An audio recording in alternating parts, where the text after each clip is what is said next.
V D സതീശനായിരുന്നു ഏറ്റവും വലിയ ശത്രു. അല്ല, അത് സ്വാഭാവികമായിട്ട് നമ്മൾ വർഗീയത പറയരുതെന്ന് പറയുമ്പോൾ വർഗീയത പറയുന്ന ആളുകളെല്ലാവരും ശത്രുക്കളാവും. അവരെന്നെ തോൽപ്പിക്കാൻ വരെ എൻ്റെ നിയോജകമണ്ഡലത്തിൽ വലിയ ശ്രമങ്ങൾ നടത്തി. പേര് പറഞ്ഞില്ലേ ഉള്ളൂ, വെള്ളപ്പള്ളിയെ ഞാൻ ഉദ്ദേശിച്ചത്. അല്ല, ഞാൻ അവരോടൊന്നും മോശമായിട്ട് സംസാരിച്ചിട്ടില്ല. അവരുടെ പ്രായത്തെയും അവരിയ്ക്കുന്ന സ്ഥാനത്തെയൊക്കെ ബഹുമാനിച്ചുകൊണ്ടാണ് സംസാരിച്ചിട്ടുള്ളത്. പക്ഷെ വർഗീയത പറയരുതെന്ന് പറയും, അത് പറയും, അത് ഇനിയും പറയും. മാത്രമല്ല വർഗീയത പറഞ്ഞവരെ കാറൊക്കെ വിമർശിച്ചു. ഞാൻ വേറൊരു വാചകം കൂടി പറഞ്ഞു. പിണറായി വിജയനും വി ഡി സതീശനും ഒക്കെ കുറച്ച് നാളുകൂടെ ഉണ്ടാവുള്ളൂ.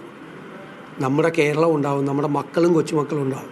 അവർ സൗഹാർദ്ദത്തോടെ ജീവിക്കുന്ന ഒരു അന്തരീക്ഷം ഇല്ലാതാക്കാൻ ആരെങ്കിലും ശ്രമിച്ചാൽ നമ്മളതിന് സമ്മതിക്കില്ല എന്നാണ്. അതൊക്കെ കേരളം ഏറ്റെടുത്തു. എന്നോട് ഒരുപാട് പേര് പറഞ്ഞു. ഞാൻ എൻ്റെ ഹൃദയത്തിൽ തട്ടിപ്പറഞ്ഞ വാക്കാണ്. നമ്മൾ രാഷ്ട്രീയ നേതാക്കളായി സുപ്രധാനമായ സ്ഥാനങ്ങളിൽ ഇരിക്കുമ്പോൾ നമ്മുടെ കാര്യവും നമ്മുടെ പാർട്ടിയുടെ കാര്യവും മാത്രമല്ല, നമ്മുടെ സംസ്ഥാനത്തിൻ്റെ, നമ്മുടെ രാജ്യത്തിൻ്റെ കാര്യം കൂടി ചിന്തിക്കണം. നമ്മുടെ കുഞ്ഞുങ്ങളെക്കുറിച്ച്, വരാനിരിക്കുന്ന തലമുറയെക്കുറിച്ച് കൂടിയൊക്കെ ചിന്തിക്കണം. എനിക്കത് നമുക്ക് ഓർക്കാൻ പോലും കഴിയില്ല. അപ്പോൾ അതിലൊക്കെ വ്യക്തിപരമായ റിസ്ക് ഉണ്ട് ഈ കാര്യത്തിലൊക്കെ. ഇത്തരം നിലപാടുകൾ പറയുമ്പോൾ അവരത് വ്യക്തിപരമായി എടുക്കുകയും നമ്മളെ വ്യക്തിപരമായി ആക്രമിക്കുകയൊക്കെ ചെയ്യും. ഒരുപാട് ബുദ്ധിമുട്ടുകൾ, ഒരുപാട് പ്രയാസങ്ങളൊക്കെ ഉണ്ടാക്കും. പക്ഷെ റിസ്ക് എടുക്കണ്ടേ? നമ്മൾ മുമ്പിൽ നിന്നത് പറയണ്ടേ? അത് ആ പറഞ്ഞതിനുള്ള അംഗീകാരം കൂടിയാണ് തെരഞ്ഞെടുപ്പ് വിജയം. അങ്ങനെ പറയാൻ ഒരു നേതാവ് ഉണ്ടാകുക എന്നതാണ് കേരളത്തിൻ്റെ ഒരു പുതിയ കാലഘട്ടത്തിൻ്റെ ആവശ്യം. അല്ല, അത് പറയണം. ഞാനൊരു കോൺഗ്രസ് ഐഡിയോളജിയിൽ ഫ്രെയിംവർക്കിൽ വളർന്ന ഒരാളാണ്, ആശയങ്ങൾ വളർന്ന ഒരാളാണ്. ഞാൻ മതേതരത്വത്തെക്കുറിച്ച് നന്നായി സ്റ്റഡി ചെയ്തിട്ടുള്ള ആളാണ്. അത് പാശ്ചാത്യ നാടുകളിലെ മതേതരത്വം അല്ല ഇന്ത്യൻ മതേതരത്വം. പാശ്ചാത്യ നാടുകളിലെ മതനിരാസമാണ്, റിജക്ഷൻ ഓഫ് റിലീജിയനാണ്. ഇന്ത്യയിലെ മതേതരത്വം ഇൻക്ലൂഷൻ ഓഫ് റിലീജിയനാണ്. എല്ലാവരെയും ചേർത്ത് നിർത്തണം.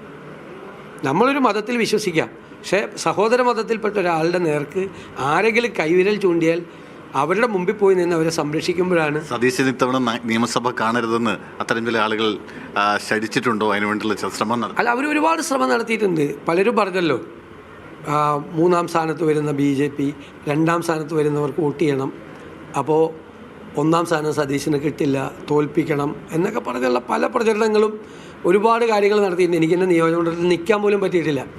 കാരണം എന്നെ നിയോജകമണ്ഡലത്തിൽ പൂട്ടിയിടുമെന്നാണ് പറഞ്ഞത്. ഞാൻ ഏറ്റവും കുറവ് നിയോജകമണ്ഡലത്തിൽ നിന്നൊരു സ്ഥാനാർത്ഥിയാണ് കേരളത്തിൽ. ബാക്കി എല്ലാ മണ്ഡലങ്ങളിലും പ്രവർത്തിക്കാൻ പോയി. എനിക്കെൻ്റെ പ്രവർത്തകരെക്കുറിച്ചും എൻ്റെ UDF പ്രവർത്തകരെക്കുറിച്ചും അവിടുത്തെ ജനങ്ങളെക്കുറിച്ചും എനിക്കൊരു വിശ്വാസം ഉണ്ടായിരുന്നു. അവർ നോക്കിക്കോളൂന്ന്. സതീശേട്ടാ, 100 എബോവ് എന്ന് പ്രഖ്യാപിക്കുമ്പോൾ ഒരുപക്ഷെ എനിക്ക് തോന്നുന്നത് മുന്നണിയിലെയും അല്ലെങ്കിൽ പാർട്ടിയിലെയും തന്നെ പലർക്കും അത്രയും വിശ്വാസമില്ല. എന്ത് വിശ്വാസത്തിൻ്റെ ഭാഗമായിട്ടാണ് അങ്ങനെ പറഞ്ഞു? ഞാൻ ഈ പറഞ്ഞല്ലോ, 2005 മുതൽ നമ്മളെ വിട്ടുപോയ ആളുകളെ മുഴുവൻ തിരിച്ചു കൊണ്ടുവരാൻ പറ്റി, 90% ആളുകളെ. പിന്നെ ഗവൺമെൻറ്റിനെതിരായിട്ടുള്ള ഒരു ആൻറ്റി ഇൻകംബൻസി ഉണ്ട്. ഞാൻ കണക്കാക്കിയത് യഥാർത്ഥത്തിൽ 85 മുതൽ 90 സീറ്റ് വരെ. എനിക്ക് പക്ഷേ ഒരു തരംഗം ഉണ്ടാക്കണം എന്ന ആഗ്രഹം ഉണ്ടായി, തരംഗം ഉണ്ടായി. പക്ഷെ അതിൻ്റെ ആഴം എത്രയാണെന്ന് നമുക്ക് റിസൾട്ട് എണ്ണുമ്പോഴേ മനസ്സിലാവുള്ളൂ. അതുകൂടി നടന്നാൽ ഒരു 15 സീറ്റ് ടൈറ്റായിട്ടുള്ള സീറ്റ് ഞാൻ എഴുതി വെച്ചിട്ടുണ്ടായിരുന്നു. തരംഗം വന്നാൽ മാത്രമേ ജയിക്കുള്ളൂ. 85 സീറ്റിനും 90 സീറ്റിനിടയിൽ നമ്മൾ ജയിക്കും. തരംഗം ഉണ്ടായാൽ ഈ ടൈറ്റായിട്ടുള്ള 15 സീറ്റ് കൂടി ജയിക്കും, 100 കണക്കും. അതായത് ആത്മവിശ്വാസം, കൊട്ടക്കണക്കല്ല. ഇനി ഒരുപക്ഷെ അധികാരത്തിലേക്ക് കോൺഗ്രസ് എത്തുമ്പോൾ സ്വാഭാവികമായും ഈ വർഗീയത പറഞ്ഞ ആളുകളൊക്കെ ഉണ്ട്. അവരോടൊക്കെ ആ പഴയ നിലപാട് തന്നെ ആയിരിക്കും, എന്തെങ്കിലും കോംപ്രമൈസ് ഉണ്ടാവും? അല്ല, നമുക്ക് അവരോടൊക്കെ കോംപ്രമൈസ് ചെയ്യാം, പക്ഷെ അവർ വർഗീയത പറയരുത്.